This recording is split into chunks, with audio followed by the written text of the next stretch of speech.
Meshy Green's में आपका स्वागत है। आज हम जानेंगे कि कॉर्न का पौधा किस तरह से ग्रो किया जाता है। हमने यहाँ इस वीडियो में इस कॉर्न के पौधे को सीड से यानी बीज से लेकर इसे ग्रो होने तक पूरी अपडेट के साथ यहाँ बताया है कि इसे किस तरह से ग्रो किया जाता है ना। उसके साथ साथ हम ये भी देखेंगे कि हमें कॉर्न का पौधा उगाने के लिए किस तरह के बीज यूज़ करना चाहिए, इसकी सॉइल कैसी होनी चाहिए, हमें कौन सा फर्टिलाइज़र यूज़ करना चाहिए, वाटरिंग कितनी होनी चाहिए, इसे कितनी धूप मिलनी चाहिए और सबसे ख़ास बात ये कि इसकी फ्रूटिंग हमें कब मिलती है ना। ये सारी बातें हम खुलकर करेंगे, लेकिन अगर उसके पहले आप हमारे चैनल पर नए आए हैं तो प्लीज़ हमारे चैनल को सब्सक्राइब कर दीजिए। वीडियो को अभी से लाइक कर दीजिए क्योंकि वीडियो आगे काफ़ी इंटरेस्टिंग होने वाली है, और साथ ही साथ इसे अपने दोस्तों के साथ शेयर भी ज़रूर कीजिए, है ना।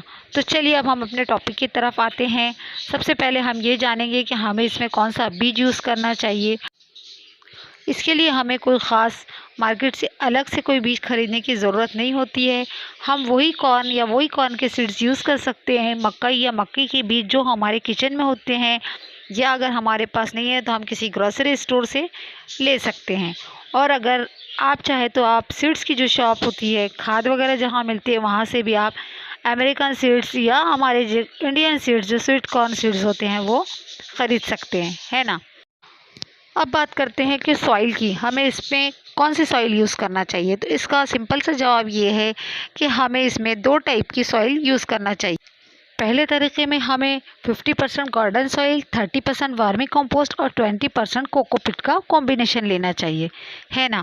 और अगर हम दूसरा तरीका यूज़ कर रहे हैं तो उसमें क्या करना है हमें कि 50% हमें खेत की मिट्टी लेना है, 20% काउडंग मैन्योर यानी सड़े हुए गोबर की खाद लेंगे, और 30% हमें रेत यूज़ करना है। यहाँ हम 30% रेत का यूज़ इसलिए कर रहे हैं क्योंकि हमने यहाँ जो सड़े हुए गोबर की खाद यानी काउडंग मैन्योर लिया है, ये काफ़ी गर्म होती है और ये हमारी मिट्टी को हीट पहुँचाती है। जब मिट्टी को हीट होगी तो इसलिए हमारे पौधे को भी नुकसान पहुँचने का ख़तरा बना रहता है ना।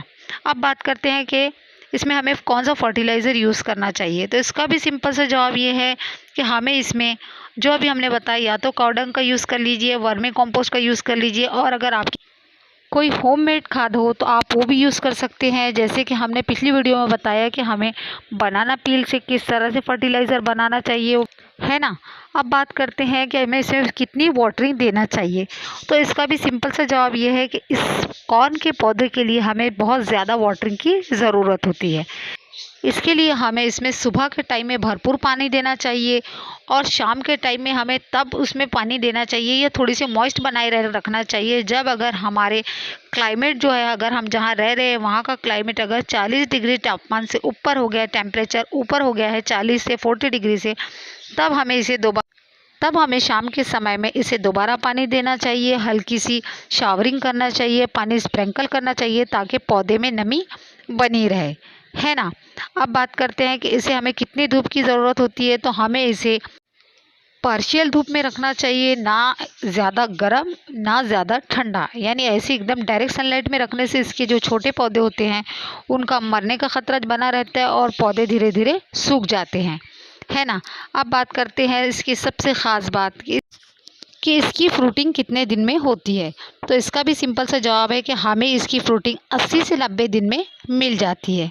जी हाँ, हमें सिर्फ ज़्यादा इंतज़ार नहीं करना पड़ता है और सिर्फ 70 से 80 दिनों में हमें इसकी फ्रूटिंग मिल जाती है ना। तो चलिए अब हम फटाफट से देखते हैं कि हमने कॉर्न के पौधे को किस तरह से ग्रो किया है। इसे सीड से लेकर ग्रो तक का हम धीरे धीरे सारी अपडेट देख लेंगे, है ना। चलिए, इसके लिए सबसे पहले हम ये देखेंगे कि हमें किन किन चीज़ों की ज़रूरत होती है ना। इसके लिए हमें थोड़े से कॉर्न चाहिए, यानी ये कॉर्न के बीज चाहिए, सॉइल चाहिए, एक छोटा सा पॉट चाहिए। ये हमारे पास एक पुराना छोटा सा पॉट रखा था, हमने इसमें नीचे होल कर लिए ताकि पानी की ड्रेनेज अच्छे से हो सके, है ना। अब हमें सिंपली क्या करना है, और ये हमने मिट्टी भी ली है। यहाँ हमने 50% गार्डन सॉइल और 50% हमने वर्मी कंपोस्ट लिया है। अब चलिए हम गमला तैयार करते हैं। इसके लिए हमने पहले छोटे छोटे ये 2 पीसेस रख लिए हैं ताकि पानी की ड्रेनेज अच्छे से हो सके।